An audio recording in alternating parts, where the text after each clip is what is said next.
हाय दोस्तों, जैसे कि आपको पता है आज हमारी दूसरी टॉपिक होने वाली है दो चुंबकीय क्षेत्रों के असंरेखण के कारण उत्पन्न बल आघूर्ण। अगर इंग्लिश में कहे तो torque due to non alignment of two magnetic field. इसके बारे में दोस्त आज हम जानेंगे। आज हमारी इस टॉपिक का दूसरा लेक्चर है और तीसरी हेडिंग है और इसके ज़रिए हम पूरा पढ़ेंगे।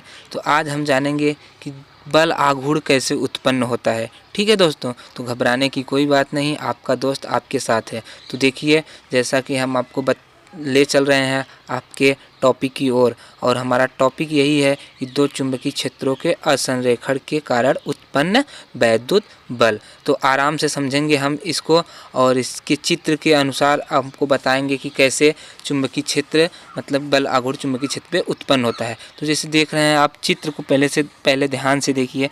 इस चित्र में आपको दो चीज़ दिख रही होगी, एक अस्थायी चुंबक और दूसरा अस्थायी चुंबक। तो जो अस्थायी चुंबक है दोस्त N1 उसका एक पोल है और दूसरा का पोल S1 है। और जो अस्थायी चुंबक है जो रोटेट करेगा वो अपने केंद्र O के इधर R और उधर R, मतलब टोटल दूरी इस चुंबक की L रहेगी और इस जहाँ से रोटेट करेगा उसके ऊपर का R पार्ट और नीचे का R पार्ट, और ये ऐसे घूमेगा। जब एक घूमेगा दोस्त तब हमारा उत्पन्न होगा बल आघूर्ण। तो ए वाला सिरा जो आपका S2 सिरा है N1 की तरफ खींचेगा और जो आपका N2 सिरा है वो S1 की तरफ खींचेगा। जैसे कि आप देख रहे हैं ऐसे घूमेगा अल्फा कोण पे।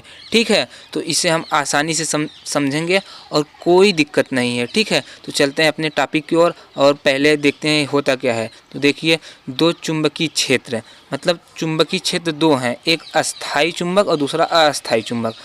ठीक है, तो दो चुंबकीय क्षेत्र के असंरेखण के कारण उत्पन्न बल आघूर्ण की अवधारणा को समझने के लिए चित्र ए के अनुसार, ठीक है, चित्र ए के अनुसार दो चुंबक, ठीक है, जो चुंबक इस प्रकार दर्शाया गया है कि इसमें एक अस्थायी चुंबक, ठीक है, एक अस्थायी चुंबक जिसका उत्तरी व दक्षिणी ध्रुव N1 व S1 है। ठीक है, और इस चुंबकीय ध्रुव के मध्य में, दोनों चुंबक के बीच जो अस्थायी चुंबक है उसके मध्य में एक अन्य चुंबकीय छड़ रखी गई है। ठीक है, यह घुड़ी चुंबक है, मतलब घूमने वाला चुंबक है, जिसकी उत्तरी तथा दक्षिणी ध्रुव क्रमशः N2 और S2 है, जो अपने केंद्र O पर घूमने के लिए स्वतंत्र है। ठीक है दोस्त, तो आप देखिए कि मतलब कि दो चुंबक है, एक अस्थायी चुंबक जिसका पोल N1 और S1 है। ठीक है, ये अस्थायी चुंबक है और उसके बीच में एक रोटेटिंग चुंबक, ठीक है, घुड़ी चुंबक रखा गया है। ठीक है, घुड़ी चुंबक रखा है जो अपने केंद्र O पर आसानी से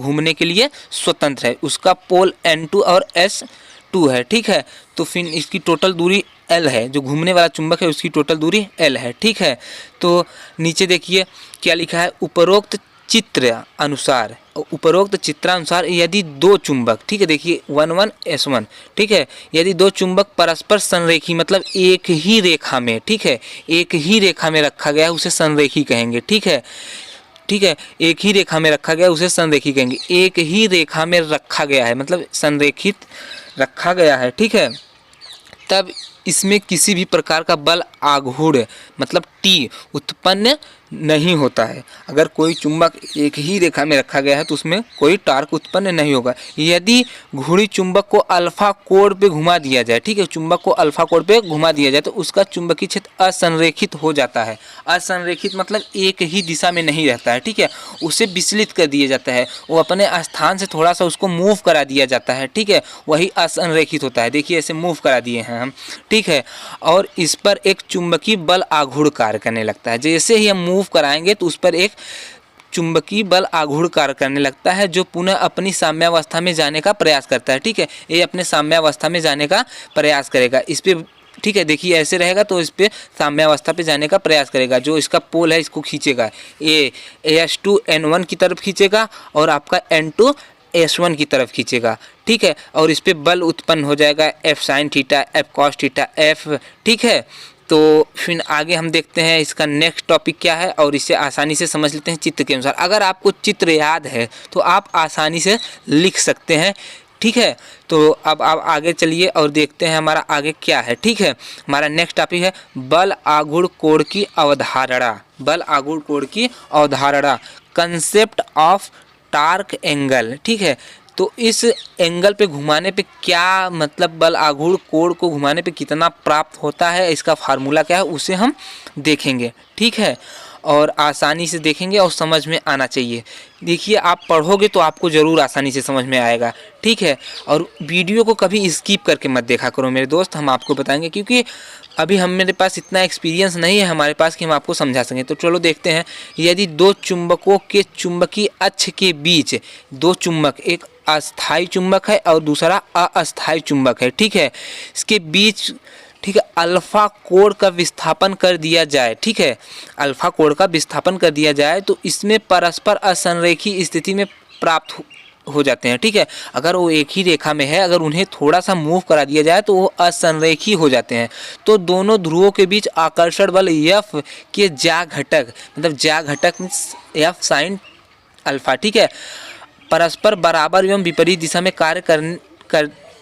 दिशा में कार्य करते हुए असंतुलित होते होंगे। ठीक है, अतः बल आघूर्ण चुंबक के असंरेखण के कारण दोनों चुंबकीय अक्षों के बीच असंरेखणों के कारण दोनों चुंबकीय अक्षों के बीच बल आघूर्ण, ठीक है, बल आघूर्ण कोण उत्पन्न हो जाता है।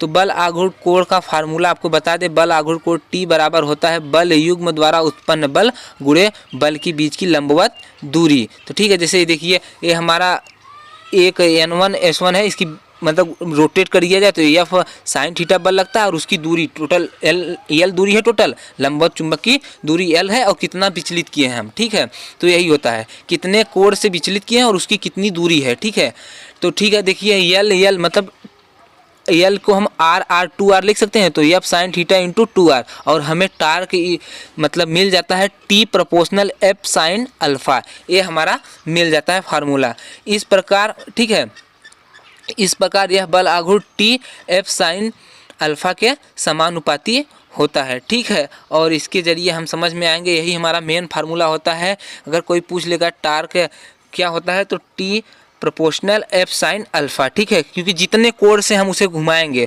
वही कोण हम वहाँ पे लिखेंगे। तो आज का ये टॉपिक हमारा ख़त्म होता है और मिलते हैं आपसे नेक्स्ट टॉपिक पे। ठीक है, तब तक के लिए जय हिंद दोस्तों।